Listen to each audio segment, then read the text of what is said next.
Chegamos ao nono vídeo a respeito de autoridade espiritual. Quero começar lá no capítulo 3 de Gênesis, verso 6. Estava lendo um livro do John Bevere, que fala a respeito do bem ou de Deus. Muito bom o livro. Que ele chama a atenção de um diálogo que ele teve com Deus. E o Senhor mostrou que Eva foi atraída pelo lado bom da árvore do conhecimento do bem e do mal. Então vê lá, Gênesis 3:6. Quando a mulher observou que a árvore realmente parecia agradável ao paladar, muito atraente aos olhos, coisas boas, e além de tudo desejável para dela se obter sagacidade, discernimento e entendimento. A palavra aqui é sachal, no hebraico, que quer dizer que uma pessoa se utiliza de reflexão, inteligência para entender e discernir e tomar uma decisão. Tomou do seu fruto, comeu e o deu ao seu marido, que estava em sua companhia. Ele igualmente o comeu. E nós sabemos a história, né? Que eles morreram espiritualmente falando. E quando Deus chegou, eles viram que estavam nus e foram se esconder. Pois bem, agora vamos ver o que significa isso. João vai nos falar a respeito disso. Veja lá a primeira carta de João, vou ver aqui o capítulo 5, verso 19. Sabemos que somos de Deus e que o mundo todo jaz no maligno. Ele está debaixo do poder do maligno. Então, João, ele vai falar e explicar justamente isso que aconteceu com Eva. Ele vai falar da concupiscência da carne, da concupiscência dos olhos, que é a gratificação dos olhos, e da soberba da vida, que foi isso que Eva foi tentada. Veja lá, 1 João 2, 15 a 17. Não ameis o mundo, nem o que nele existe. Se alguém ama o mundo, o amor do Pai não está nele. Pois tudo o que há no mundo, as paixões da carne, concupiscência da carne, são os desejos da carne.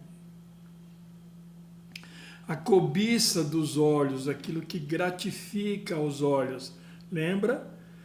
Eva viu que era agradável à vista.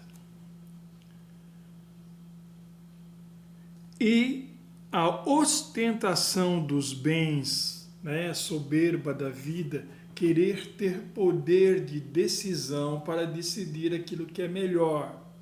Mas é melhor segundo o mundo e não segundo Deus. Por isso que leva à morte.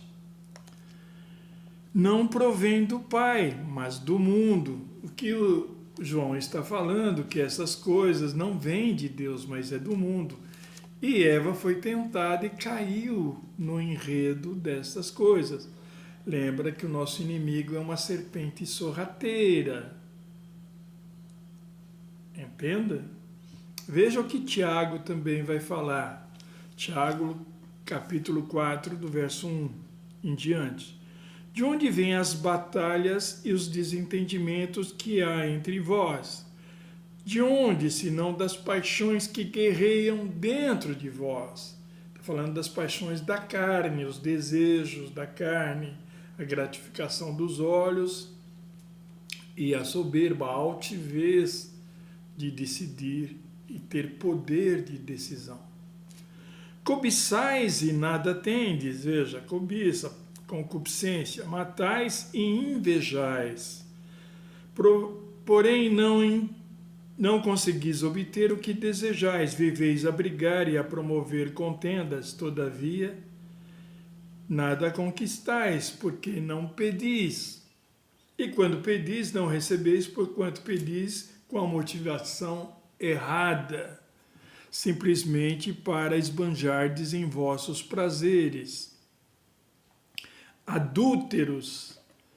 Ou não estáis cientes de que a amizade com o mundo é inimizade contra Deus? Ora, quem quer ser amigo do mundo torna-se inimigo de Deus. Olha, Deus chama aqui de adúlteros, né? Tiago está falando, movido pelo Espírito Santo.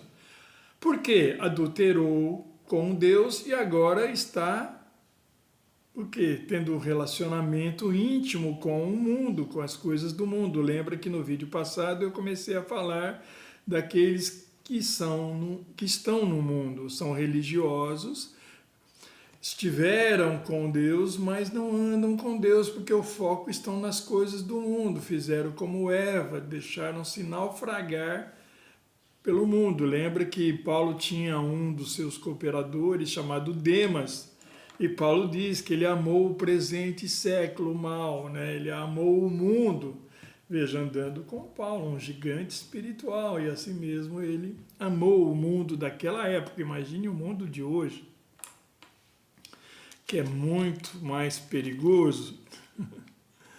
Agora, vamos compreender mais, com mais profundidade isto. Verso 5. Ou imaginais que é sem razão que a Escritura afirma que o Espírito que ele fez habitar em nós zela com ciúmes dos seus.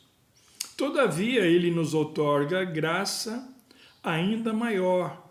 Por isso, declara a Escritura, Deus se opõe aos arrogantes, os soberbos, mas concede graça aos humildes. Está falando da nossa dependência, né, a respeito de Deus. Eva caiu ao tentar ser independente. Ela fez aquilo que Deus falou para não fazer, porque ela tinha só um conhecimento comunicado. Quem teve a revelação foi Adão, porque Deus falou isso a Adão. Adão comunicou a Eva. E se você não tem o conhecimento revelado, você é muito mais fácil cair na tentação, porque você olha com os olhos físicos. Foi isso que ela fez. Ela olhou e viu que a árvore era agradável para se comer, agradável aos olhos e boa para dar discernimento. Então, nós precisamos tomar cuidado com o mundo. O mundo tem as suas armadilhas. O Kenneth Hagin, um pregador que já está com o Senhor, ele falou uma coisa muito importante que eu me lembro, que há 3 tipos de homens, né? Ao homem natural, ao homem carnal e o homem espiritual. Vamos explicar. O homem natural é aquele que está no mundo, ele tem uma alma vivente que é a sede das emoções, da inteligência, do raciocínio e da memória, né? E ele se comunica com o mundo através do corpo. Então ele tem uma alma e um corpo, pelo qual ele se comunica com o mundo. Esse é o homem natural. Depois o homem, que é um crente carnal, ele conheceu a Deus numa certa medida, mas ele ainda não tem profundidade no conhecimento do Senhor e age como se fosse um homem natural. Então ele se torna um crente carnal. Dentro dele, ele tem entendimento e quer as coisas de Deus. Paulo fala sobre isso. Você vai ver em Romanos capítulo 7 e 8. E ele fala também no capítulo 5 do livro de Gálatas. E o homem ele fica dividido. Internamente ele quer obedecer a Deus. Mas na hora que ele vai obedecer, ele encontra uma outra barreira, né? Uma barreira que é a barreira da carne, que ele faz a vontade da carne, que é inimiga de Deus. E Paulo, no capítulo 8 de Romanos, diz que aqueles que têm o coração voltado para a carne, eles morrem, né? Quem tem o coração voltado para fazer os desejos da carne é morte, é isso que quer dizer, foi o caso de Eva.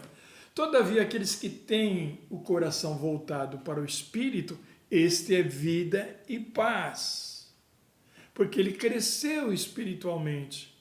E agora ele não está mais dominado pelos desejos da carne, porque esses que são de Cristo crucificaram a carne com as suas paixões, as suas concupiscências. São aquela volúpia, aquele desejo forte. que a carne faz com que nos arraste. Se eu crucifiquei a carne com a concupiscência, a volúpia que ela tem, então eu posso viver no Espírito. E eu preciso aprender isso. Aqueles que vivem na fé, vivem no Espírito. Tiago vai falar que aquele que tem falta de sabedoria, peça a Deus, né? Que Deus dá liberalmente, outra versão diz, com alegria. Então, mas sem duvidar, porque aquele que duvida é como uma onda, né? Do mar vai para um lado para o outro, é um vacilão. E sem fé é impossível agradar a Deus. Agora, Tiago vai falar também que pessoas, né, e muitos crentes vão dizer que ele tem fé, mas não tem obras. E então Tiago vai falar lá no capítulo 2, tanto no verso 14 quanto no verso 17, você vai mostrar a tua fé sem obras, que eu vou mostrar a minha fé pelas obras. São obras de justiça que demonstram a minha fé. E aí ele explica que Abraão, ele foi justificado pela fé, mas não sem obras, porque ele apresentou Isaac como sacrifício. E Raabe a mesma coisa. Raabe creu e escondeu os espias em sua casa. E ela correu um perigo enorme, mas ela creu. Então ela teve o quê? Obras de justiça, tanto quanto Abraão. E por isso ambos foram justificados. Então, a fé sem obras é morta. Todavia, Hebreus, também no capítulo 11, você vai ver que ele vai falar tanto da fé de Abraão como de Raabe. E no verso 6, lá, capítulo 11, verso 6, diz que sem fé é impossível agradar a Deus. Por quê? Porque todos aqueles que buscam a Deus devem crer que Ele é galardoador, presenteador, recompensador daqueles que o buscam e se consagram a Ele. Tá? Só que Hebreus, no capítulo 6, verso 1, vai falar a respeito de algumas coisas dos fundamentos da doutrina de Cristo. Vamos ver lá. Sendo assim, considerando conhecidos os ensinos básicos a respeito de Cristo, prossigamos rumo à maturidade, sem lançar novamente o fundamento do arrependimento de obras mortas. Veja, aqui o escritor está falando de obras mortas, que são obras sem fé. Fé sem obras é morta, mas obras sem fé também são mortas. Está entendendo? Muitos legalistas tentam fazer obras, mas é sem fé, é um conhecimento intelectual que eles têm de algumas doutrinas. E isso faz errar. Então tem que se arrepender de obras mortas. E é necessário, né? Lembra-se que João Batista pregava a respeito disso, né? Arrependei-vos, né? E crede no Senhor. A gente precisa se arrepender do quê? De obras mortas, de aquilo de o homem conquistar a justiça mediante a lei. É disto que ele estava falando. Muito bem. Então, tudo que se faz sem fé é pecado. Está lá em Romanos 14, 23. Então a gente precisa entender isso. Há caminhos que ao homem parecem retos, parecem corretos, mas que no fim levam à morte. No final vai levar à morte. E precisamos conhecer isto. Esse discernimento só vem se tivermos comunhão íntima com o Senhor, para não cair nas ciladas do mundo. No próximo vídeo eu vou falar daquilo que o Senhor já me mostrou de alguns crentes que caíram em ciladas. Amém? Até o próximo vídeo em nome de Jesus.